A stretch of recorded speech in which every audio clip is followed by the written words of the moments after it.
je pense que dina wax ci caisse noire yooyu en tant que ministre de la justice. Il y avait pas que Yacine Fall hein. Il y avait le premier ministre également qui s'était boobu moom boobu moo gën a viral mais bu Yacine Fall bi ñu bëri xamuñu woon ne mës na cee wax. di lim bay lim ministères yi nga xam ne dañoo am ay caisse noire. dafa dem di lim bay lim ministères yi nga xam ne dañoo am caisse noire te musuta ñëw na ci état te waxu ko bon elle est là pour faire un boulot et tiituñu ragaluñu delluwuñu ginnaaw fi ñu taxaw la ñuy taxaw fi ñuy campé la ñuy campé ñu ngi koy déglu nu mu ñëwee rek ñun on est preneuse ou preneur. D'accord. beneen bi c'est avec son avocat je sais pas est-ce que dëgg loolu du dëgg maa ngi ko koy laaj nit ñi ngi wax ne tolloon na ba doon wax ne ku bokkul Pastef wala àndoo Pastef du ma la jëlal sa dossier bon xaw ma dëgg wala du dëgg muy Bamba Cissé on a vu que Bamba Cissé est un vrai avocat de Ousmane Sonko un militant un sympathisant un ben oui aussi. Est-ce que vous pouvez lui reprocher d'être un militant de Pastef Bamba Cissé? Je peux le reprocher. Ce n'est pas parce que dafa jot a collaborer ak Ousmane Sonko. Non, pas jot a collaborer, c'est collaborer. Bamba dafa bokk ci noonu Sénégal yi. man su may wàññi noonu Sénégal yi dama ci boole Bamba Cissé. lu tax. Il a fait du mal en tant qu'étant l'avocat de Ousmane Sonko. Exactement. Beaucoup de choses, beaucoup de mal. Il n'a pas dit le droit, il n'a pas lu le droit, il a laissé faire. Et je pense qu'il y a même beaucoup de bêtises que Ousmane Sonko a fait en étant opposant. génnewuma ko ci moom parce que boo ànd ak nit ki aussi war nga ko mën a wax yoon bi mu war a teg tànkam en tant que nga nekk avocat. Je vois un sympathisant, un militant boo xam ne jox nañ ko benn ministère. Pour ministère de l'Intérieur. Si on se rappelle bien Ousmane Sonko génn na fi dóor sur la table mu ne que yëguma dara luy xew biir palais. Les renseignements passent par où? Il y a beaucoup de renseignements qui passent par le ministère de l'Intérieur.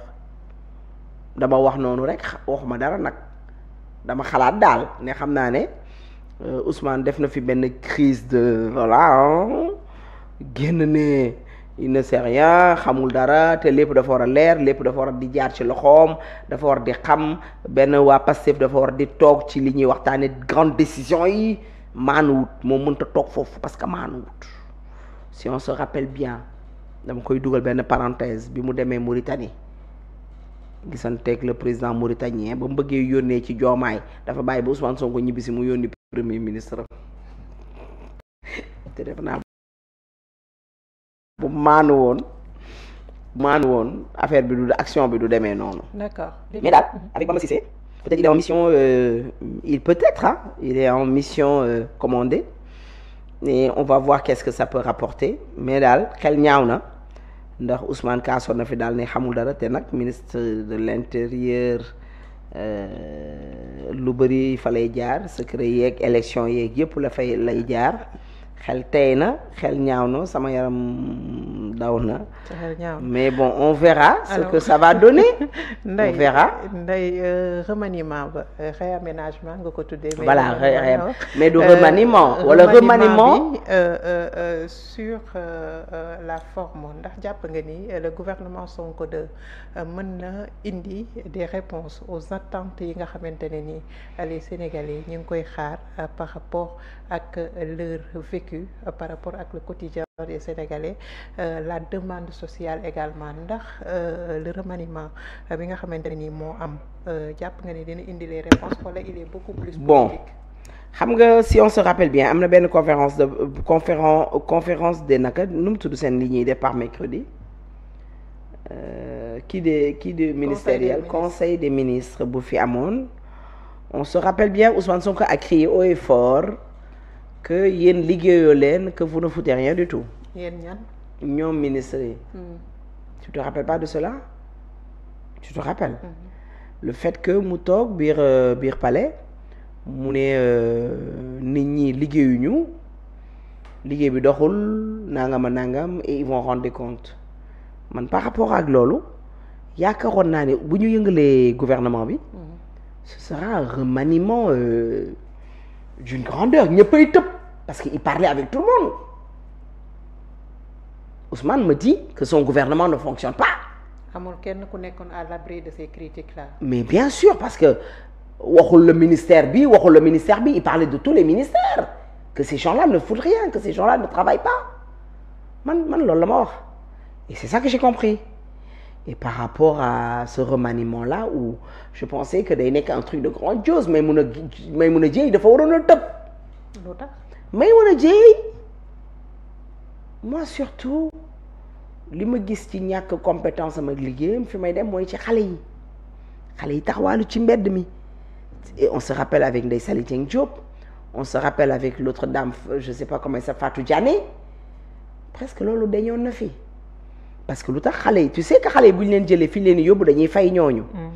Est-ce que ñi ngi continuer di fay ñooñu xale yi fi ñu doon dem tey da ngay génn 6 heures du matin 3 heures du matin 2 heures du matin 1 heure du matin yaa ngi gis ay xale yu taxawaalu ci mbedd bi.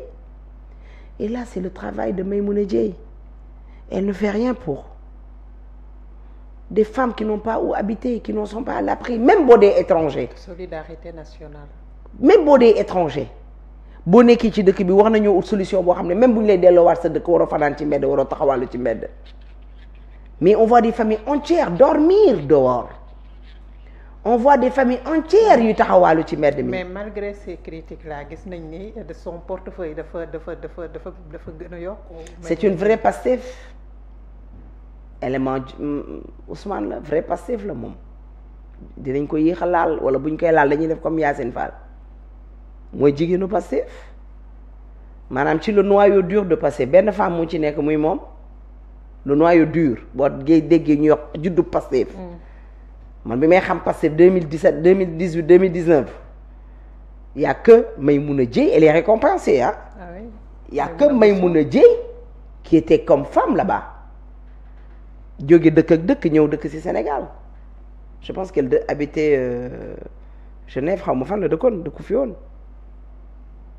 lii mu am nii da koo mérito ci mu nekk Pastef mais pas mu mérito ko pour mën a liggéeyal Sénégal. D'accord, maintenant je pensais que la dame là l'autre dame là day tëb.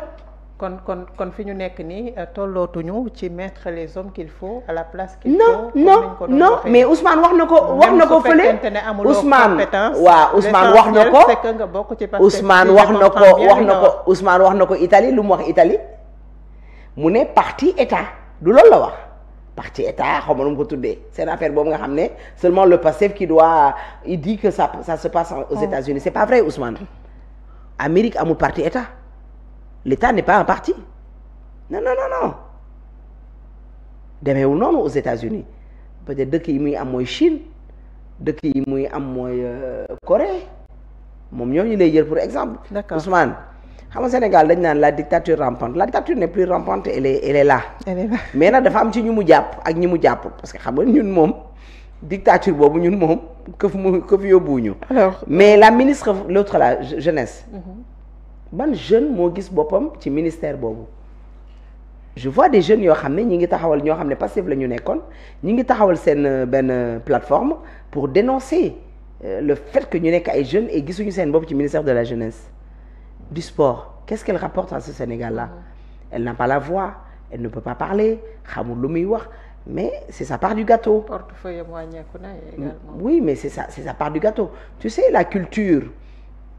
Man j'ai toujours dit je suis pas d'accord avec eux hein mais ministère de la culture dafa war a nekk benn ministère à part